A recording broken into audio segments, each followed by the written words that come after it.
राधे राधे दोस्तों, आप सभी का स्वागत है आपके अपने ही YouTube channel Sonu sir commerce classes में।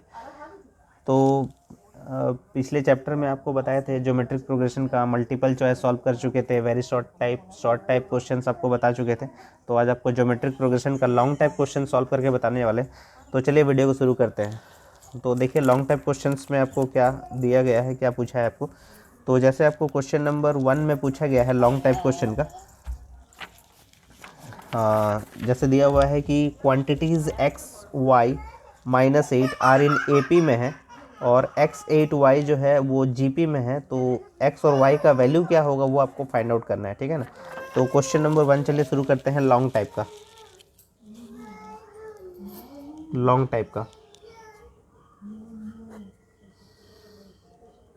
टाइप का question number 1।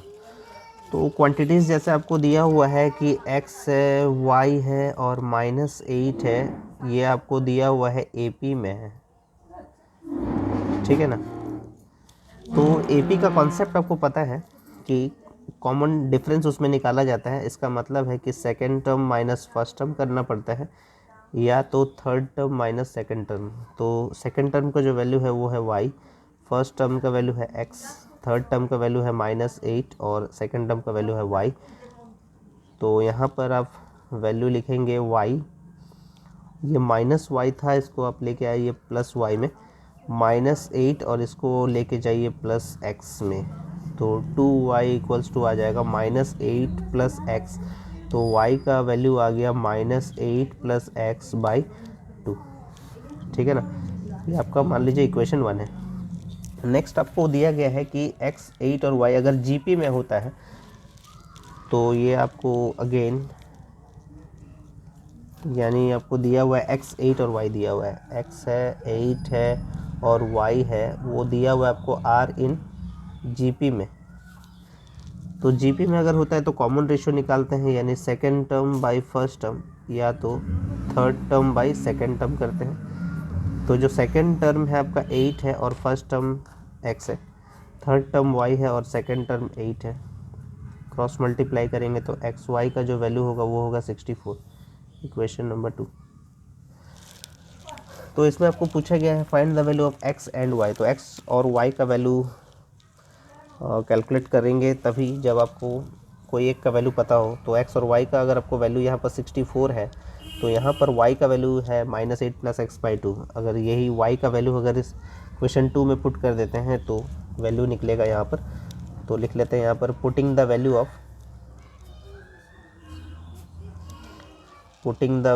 Of y in equation 2 में पुट कर देते हैं, ठीक है ना। तो एक्स वाई = क्या है 64 है। तो यहाँ लिख लेते हैं x इंटू वाई का जो वैल्यू है वो है -8 + x/2 = ये है 64।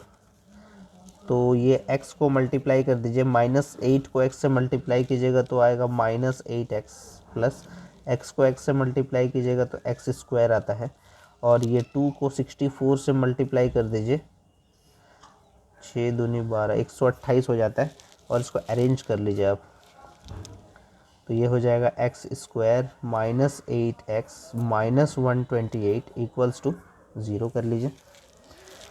तो यहाँ क्या करना है, मिडिल टर्म फैक्टराइजेशन, यानी आपको -8 लाना है और इसके लिए आपको 128 का एलसीएम लेना होगा। तो 128 का अगर आप एलसीएम लेते हैं तो 2 6 12, 2 चौके 8, 64, 32 दूनी 64, 2 16, 32, 2 8 16, 2 चौके 8 और 2 दूनी 4 होता है। तो आपको 8 लाना है, 2 दूनी 4 8 16, यहाँ से अगर सॉल्व करते हैं तो 16 आ रहा है, 2 दूनी 4 दूनी 8, तो 16 और 8, तो 16 में से 8 घटाएंगे तो 8 आता है। लेकिन आपको ये ध्यान रखना है कि माइनस भी चाहिए आपको। तो यहाँ लिखेंगे आप x² और यहाँ लिखिए -16x + 8x, क्योंकि -16 में से अगर 8 घटाएंगे तो माइनस तो कैरी करेगा। तो -16x + 8x -128 = 0 है। तो यहाँ आप लिखेंगे x कॉमन ले लीजिएगा, तो यानी x कॉमन लेते हैं तो यहाँ से x माइनस क्या हो जाएगा 16, और यहाँ से +8 अगर आप कॉमन लेते हैं तो x प्लस माइनस में minus.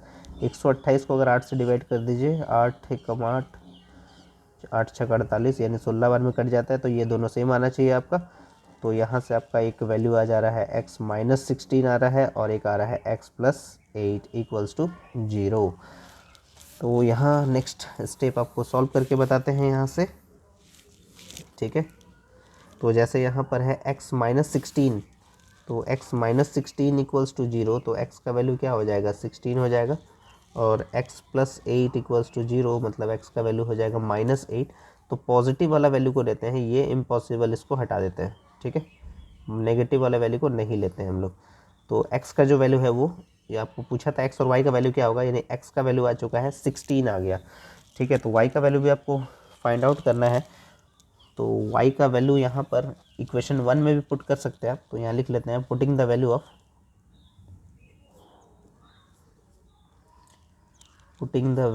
Of x in equation 1 में पुट करते हैं। तो y का वैल्यू निकल जाएगा minus 8 plus x by 2, minus 8 plus x का वैल्यू कितना है 16 है, डिवाइड बाई 2, यानी 16 में से 8 माइनस कीजिएगा तो 8 होता है, 8 को 2 से डिवाइड कीजिएगा तो 4 होता है।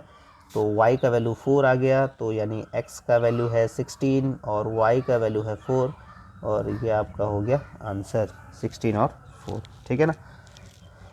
और इस टाइप का आपका ऑब्जेक्टिव क्वेश्चन भी एक था, आपको प्रूव करके बताए थे कि 16 और 4 ऑप्शन लेके सॉल्व करके बताए थे, तो वो भी आप देख लीजिएगा, मल्टीपल चॉइस में आपको बता दिया गया है। फिलहाल ये लॉन्ग टाइप का क्वेश्चन था, तो आपका आंसर आ गया x का वैल्यू 16 और y का वैल्यू 4। तो क्वेश्चन नंबर 1 के बाद क्वेश्चन नंबर 2 बताते हैं। लेकिन क्वेश्चन नंबर 1 में जो है, जो आपको दिया हुआ था x, इसको आप प्रूव करके भी प्रूव करके बोल सकते हैं कि आपका जो है 16 और 4 ही आना चाहिए।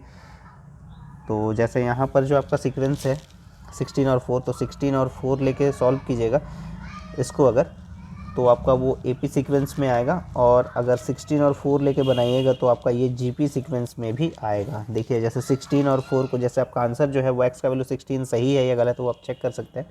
तो जैसे अगर आप x y और माइनस 8, जैसे ये AP में लिखा हुआ है, R इन AP में दिया हुआ है, ठीक है ना। तो x का वैल्यू कितना है 16 है, y का वैल्यू है 4 और माइनस 8 दिया हुआ है, R इन AP लिखा हुआ है। तो AP में ये है कि नहीं पता कीजिए।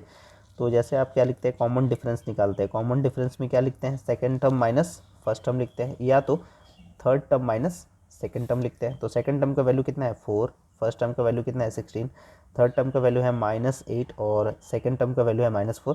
तो ये माइनस 16 में से 4 घटाएंगे तो माइनस 12 आता है, और माइनस माइनस प्लस, लेकिन साइन तो माइनस करेगा। तो यानी देखिए माइनस 12, यानी दोनों को अगर सॉल्व करते हैं तो ये AP सीक्वेंस में है, ये AP सीक्वेंस में है, ठीक है। और अगर दूसरा ऑप्शन जैसे दिया हुआ है आपको, x है 8 है y है और ये लिखा हुआ है कि R इन GP, ठीक है। तो x और y का जो वैल्यू है वो 16 और 4 है, तो 16 है, यहाँ पर 8 है और यहाँ पर 4 है। तो ये चेक करते हैं GP में है कि नहीं। तो GP में हम लोग क्या करते हैं, कॉमन रेशियो चेक करते हैं ना, यानी second term by first term देखते हैं, या फिर third term by second term check करते हैं। तो सेकंड टर्म का जो वैल्यू है वो है 8 है, और फर्स्ट टर्म का वैल्यू है 16, थर्ड टर्म का वैल्यू है 4 और सेकंड टर्म का वैल्यू है 8, यानी 4 टू जा 8 होता है, यानी 1/2, और 8 टू जा 16 यानी 1/2, यानी कॉमन रेशियो देखें इसका भी सेम है, यानी ये GP सीक्वेंस बिल्कुल सही है। यानी आपका आंसर जो है 16 और 4 बिल्कुल सही, जो कैलकुलेट हुआ है, जो आपने किया है वो सही है। तो चलिए आगे बढ़ते हैं हम लोग क्वेश्चन नंबर 1 के बाद क्वेश्चन नंबर 2 की ओर। क्वेश्चन नंबर 2 में क्या दिया हुआ है देख लेते हैं।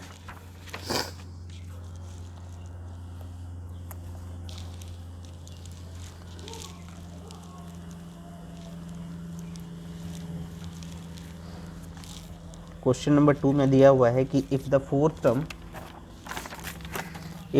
Term of a GP is 8 और नाइन्थ टर्म जो है वो 256 है, तो find the nth term also determine which term of the progression 64, यानी कौन सा टर्म में 64 है, तो वो भी आपको चेक करना है। तो चलिए शुरू करते हैं इसका क्वेश्चन नंबर 2 को, लॉन्ग टाइप क्वेश्चन का क्वेश्चन नंबर 2। तो फोर्थ टर्म आपको दिए रखा है, यानी T4 का जो वैल्यू है वो है 8 है। तो T4 को अगर आप लिखना चाहेंगे, a इंटू आर का पावर क्या हो जाएगा 3 हो जाएगा, क्योंकि Tn का फॉर्मूला क्या होता है a इंटू आर का पावर n माइनस 1, n का कितना है 4 है, 4 में से 1 माइनस कीजिएगा तो 3, तो ये इसलिए लिखेंगे AR³ इक्वल्स टू 8, ये इक्वेशन नंबर 1 है। नेक्स्ट आपको दिया हुआ है T9 का जो वैल्यू है वो है 256 है। तो T9 के बदले में बताइए क्या लिखेंगे, a इंटू आर का पावर कितना हो जाएगा 9 है, n माइनस 1 होता है, तो n कितना है 9 है, 9 में से 1 माइनस कीजिएगा तो 8 होता है। तो AR8 256 है, यानी इक्वेशन नंबर ये 2 है। और जीपी में क्या करते हैं, दोनों इक्वेशन को डिवाइड कीजिएगा, ठीक है। डिवाइडेड इक्वेशन 2/1, 2/1, ठीक है। तो इसका मतलब है कि आप लिखेंगे दूसरा इक्वेशन का जो वैल्यू है वो है AR⁸ है, और पहला का है AR³ equals to 256 divided by 8 है। ए कैंसिल हो गया, तो यहाँ पर ये 8 का टेबल में डिवाइड हो जाएगा, 8 तिया 24, 8 दूनी 16, 32 बार में। और ये R⁸8 R⁷ डिवाइड में है तो माइनस होता है, आपको पता है पावर। तो R का पावर क्या हो जाएगा, 8 में से 3 घटा दीजिए तो 5 हो जाएगा। और ये 32 है, 32 यानी कौन सा डिजिट है जिसको आप 5 बार मल्टीप्लाई कीजिएगा तो 32 आएगा। तो सबसे छोटा ही डिजिट होगा वो, 3 तो हो नहीं सकता, 2 होना चाहिए। 2 दूनी 4, 8 16 32, यानी 2 को अगर 5 बार मल्टीप्लाई कीजिएगा तो 32 आता है। तो R का वैल्यू कितना हो गया, 2 हो गया। A का वैल्यू आपको नहीं पता, A का वैल्यू फाइंड आउट कर लीजिए। तो यहाँ पर हम लोग लिख लेते हैं, कोई भी इक्वेशन पुट कर दीजिए। Putting the value of R in equation 1 में पुट कर दीजिए, 2 में भी कर सकते हैं लेकिन पावर इसका कम है इसीलिए इसमें पुट कर रहे हैं। AR³ इक्वल्स टू 8 है, तो A इंटू R, इंटू का साइन भी आप दे सकते हैं, R 2 है, 2 का पावर 3 है, इक्वल्स टू 8। तो A 2 को 3 बार गुना कीजिएगा तो 8 होता है। तो A का जो वैल्यू होगा 8/8 मतलब 1 होता है, यानी A का वैल्यू 1 है। A का वैल्यू निकल गया, R का वैल्यू निकल गया। आपको क्वेश्चन में यहाँ दिया था कि nth टर्म निकालिए, जबकि प्रोग्रेशन आपका 64 दे रखा है, मतलब Tn आपको 64 दे रखा है। तो Tn का फॉर्मूला होता है A इंटू R का पावर n-1, और Tn का वैल्यू है 64, A का वैल्यू है 1, R का वैल्यू है 2, 2 का पावर है n-1। तो यानी 2 का पावर यानी बेस आपका 2 है, यानी 2 को कितने बार मल्टीप्लाई कीजिएगा कि 64 आएगा। अभी तो हम लोग कैलकुलेट किए थे, 2 को 5 बार मल्टीप्लाई किया था तो 32 आया था, लेकिन आपको 64 चाहिए। इसका मतलब 32 दूनी 64, यानी 6 बार आपको मल्टीप्लाई करना होगा। 2 का पावर 6, ये है 2 का पावर n-1। तो ये बेस कैंसिल हो गया, तो n-1 इक्वल्स टू 6, यानी n का वैल्यू हो जाएगा 6 + 1 यानी 7। तो ये 7th टर्म में आपका 64 आएगा, ठीक है। क्वेश्चन नंबर 2 सॉल्व कर चुके हैं हम लोग। अब देखते हैं क्वेश्चन नंबर 3। तो क्वेश्चन नंबर 3 में क्या दिया हुआ है डिस्कस करते हैं।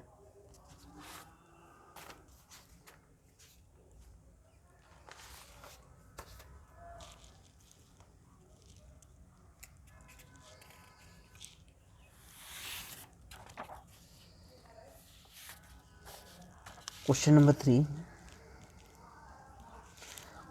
3 में दिया हुआ है find the sum up to n terms, जिसमें आपको SN जो है 0.7, 0.77, 0.777 इस टाइप से दिया हुआ है। तो जैसे हम लोग GP का सीक्वेंस अगर रहता है तो पहले हम लोग कॉमन रेशियो चेक करते हैं बराबर है कि नहीं। देखिए ये दोनों को डिवाइड कीजिएगा तो 11 आएगा, लेकिन ये 777 को यानी 0.777 को डिवाइड कीजिएगा 0.77 से तो ये 11 नहीं आएगा। इसका मतलब जो है ये सीरीज़ में नहीं है, यानी सीक्वेंस में आपको इसको चेंज करना होगा, बनाना होगा इसको। तो चलिए सॉल्व कैसे करना है वो देखते हैं यहाँ पर। तो जैसे क्वेश्चन में दे रखा है आपको 0.7 है, फिर लिखा हुआ है 0.77 दिया हुआ है, फिर लिखा हुआ है 0.777, इस टाइप से ये n टर्म तक दिया हुआ है, ठीक है ना, n टर्म तक दिया हुआ है। तो सबसे पहले एक काम कीजिए, ये जो पॉइंट है इसको हटा दीजिए पहले। 7/10 का मतलब होता है 0.7, 77/100 का मतलब होता है 0.77, और 777/1000 का मतलब होता है 777, ठीक है ना, अप टू n टर्म्स तक।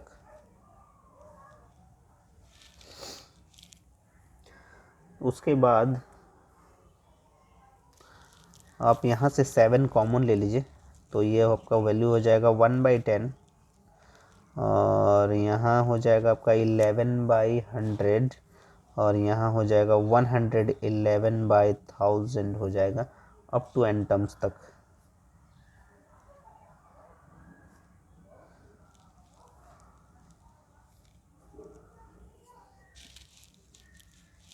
ठीक है ना। आगे इसका एक प्रोसेस है कि 9 से आपको डिवाइड भी करना होगा और 9 से मल्टीप्लाई भी करना होगा, तभी जाके आपका वो कॉमन रेशियो जिसको हम लोग जीपी में सॉल्व करते हैं वो आपका इक्वल आएगा। ठीक है, चाहे किसी भी तरह का सवाल हो, 777, 777, 888, 888, 444, 444, किसी भी तरह का सवाल हो उसमें आपको 9 से मल्टीप्लाई और 9 से डिवाइड करना होगा। ठीक है ना। तो यहाँ पर लिख लेते हैं मल्टीप्लाई एंड डिवाइड बाई 9। तो यहाँ लिख लेते हैं हम लोग 7/9। 9 को 1 से मल्टीप्लाई कीजिएगा तो 9/10। 11 से मल्टीप्लाई कीजिएगा तो 99/100 और 9 को 111 से मल्टीप्लाई कीजिएगा तो 999/1000 हो जाएगा अप टू n टर्म्स तक के लिए। ठीक है ना, यहाँ तक उम्मीद है समझ में आ गया होगा। उसके बाद नेक्स्ट स्टेप क्या कीजिएगा, यहाँ पर कि 7/9 ले लीजिए। 9/10 मतलब ये 1 से कम है, 1 से कम है, इसका मतलब है कि आप इसको ऐसा भी तो लिख सकते हैं 1 - 9/10। देख लीजिए, 10 को 1 से गुना करेंगे तो 10, 10 में से अगर 9 घटा देंगे तो कितना हो जाएगा, 1/10 होता है। तो इसीलिए यहाँ पर 1 माइनस कितना लिखेंगे, 1/10 लिख दीजिए। 1 - 1/10 तो इसलिए कितना आ जाएगा, 9/10 आ जाएगा। प्लस 1 - 1/100 लिख देते हैं यहाँ पर, और प्लस 1 - 1/1000 लिख देते हैं अप टू n टर्म्स तक के लिए, अप टू n टर्म्स तक के लिए। ठीक है, समझ में आ गया। क्योंकि देखिए यहाँ पर 1 माइनस, अगर 1/10 को अगर हम लोग सॉल्व करते हैं तो 10 को 1 से गुना किया, 10 माइनस 1 यानी कितना हो गया, 9/10। तो सबको अगर 1 माइनस, अगर क्योंकि 1 से कम है सब, तो माइनस करते हैं तो आपका इसी फॉर्म में वापस आ जाएगा। तो नेक्स्ट आपका स्टेप क्या होना चाहिए, प्लस वाले डिजिट को आप एक साथ कर लीजिए। तो ये जैसे 1 + 1 + 1 ये अप टू n टर्म्स तक के लिए है, इसको अलग कर लीजिए। और यहाँ पर माइनस वाले को इकट्ठा कर लीजिए, -1/10, माइनस अगर कॉमन लिए बाहर तो यहाँ क्या हो जाएगा, प्लस हो जाएगा 1/100, फिर क्या हो जाएगा 1/1000 अप टू n टर्म्स तक के लिए।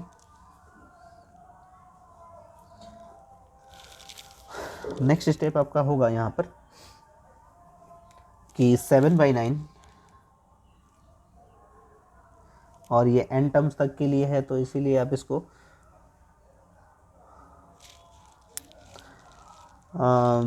फॉर्मूला का यूज़ कर सकते हैं यहाँ पर। तो यहाँ पर अगर आप फॉर्मूला यूज़ कीजिएगा तो ये आपका n टर्म्स तक के लिए रहेगा, और यहाँ पर है माइनस। लेकिन ये आपका देखिए जीपी सीक्वेंस में आ चुका है, क्योंकि आपका a का जो वैल्यू है, अगर आप Sn का फॉर्मूला लिखते हैं तो क्या लिखते हैं, Sn का फॉर्मूला आपको दो फॉर्मूला बताए थे। एक बताए थे a × r⁻n−1 divide by r−1, ये r ग्रेटर देन 1 होना चाहिए। और एक फॉर्मूला बताए थे a × 1 - r is less than 1। तो यहाँ पर जो है, यहाँ a का वैल्यू है 1/10 है, और r का जो वैल्यू है 1/100 डिवाइड बाई 1/10 कीजिएगा तो r का वैल्यू भी आपको आएगा 1/10, जो 1 से कम है। तो 1 से कम है मतलब आपका Sn का ये फॉर्मूला यूज़ कीजिएगा। तो इसीलिए आप लिखेंगे यहाँ पर n माइनस a का वैल्यू है 1/10, a का जो वैल्यू है वो है 1/10, फिर ब्रैकेट में आप लिखिएगा 1 माइनस r का जो वैल्यू है 1/10 का पावर n, और डिवाइडेड बाई 1 - r मतलब 1 - 1/10 हो जाएगा। तो ये आपका लिखने का तरीका। नेक्स्ट स्टेप में आप लिखेंगे 7/9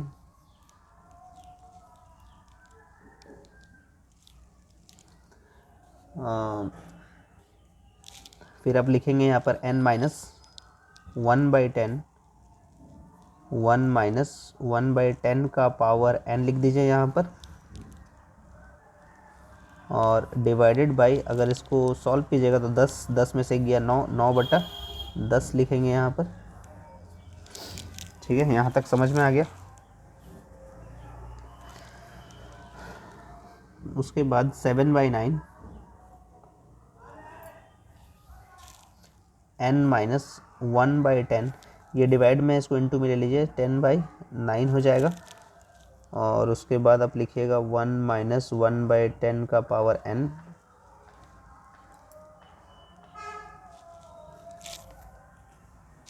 तो ये 10 और ये 10 कैंसिल हो जाएगा। आप लिखेंगे फिर 7/9 n माइनस, ये आपका हो गया 1/9, और इसको अगर आप सॉल्व करते हैं यानी एलसीएम अगर लेते हैं तो 10 का पावर ये n है, तो 1 से अगर इसको मल्टीप्लाई कीजिएगा तो 10 का पावर n माइनस 1 हो जाएगा। और 7/9, और ये आपका हो जाएगा यहाँ पर n माइनस, ये 1 से अगर इसको मल्टीप्लाई कीजिएगा तो वही हो जाएगा 10 का power n minus 1 divide by 9 into 10 का पावर n, ये आपका फाइनल आंसर हो जाएगा। तो ये क्वेश्चन नंबर 3 का आंसर था। उम्मीद है आपको समझ में आया होगा। तो इस टाइप से जब भी आपको पॉइंट वाला सवाल दे या फिर बिना पॉइंट वाला सवाल दे तो ऐसे ही आपको सॉल्व करना होता है। तो इस टाइप से आप सॉल्व कीजिएगा तो पूरे मार्क्स आपको मिल जाएंगे। ठीक है, तो अब एक क्वेश्चन और है, उसको सॉल्व कर लेते हैं। क्वेश्चन नंबर 4, तो ये लॉन्ग टाइप का भी क्वेश्चन हम लोग यानी जीपी का सारे क्वेश्चंस हम लोग सॉल्व कर लेंगे अगर ये क्वेश्चन नंबर 4 हम लोग सॉल्व कर लेते हैं। तो देखते हैं क्वेश्चन नंबर 4 में आपको क्या दिया हुआ है। क्वेश्चन नंबर 4 में आपको दिया हुआ है find the sum of the following series 1 + 3 + 9 + 27, 8 terms तक के लिए दिया हुआ है। शायद इससे पहले भी ये क्वेश्चन बना चुके हैं, फिर भी देख लीजिए। 1 + 3 + 9 + 27, 8 टर्म्स के लिए दिया हुआ है, यानी sum up to 8 terms, up to 8 terms के लिए आपको दिया हुआ है। तो यानी ए का जो वैल्यू है वो है 1। आर आप कैलकुलेट करते हैं तो second term divide by first term, यानी सेकेंड टर्म है 3/1, इसका मतलब 3, और एन आपको दिया हुआ है 8, यानी आपको पूछा जा रहा है एस एन। तो एस एन का फॉर्मूला यूज़ कीजिएगा यहाँ पर।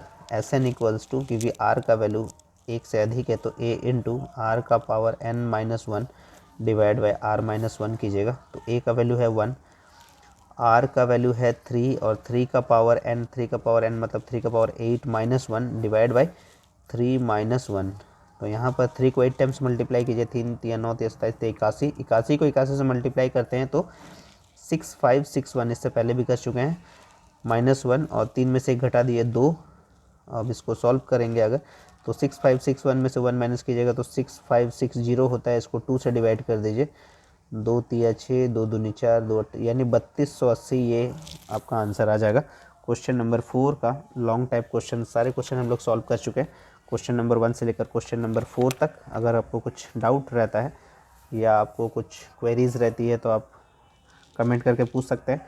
और ज्योमेट्रिक प्रोग्रेशन का एग्ज़ाम टारगेट बुक का हम लोग सारे क्वेश्चन सॉल्व कर चुके हैं, और नेक्स्ट वीडियो में आपको बताएंगे एग्ज़ाम स्कोरर का ज्योमेट्रिक प्रोग्रेशन का सारे क्वेश्चंस। मिस मत कीजिएगा, और सोनू सर कॉमर्स क्लासेस के साथ जुड़े रहिए।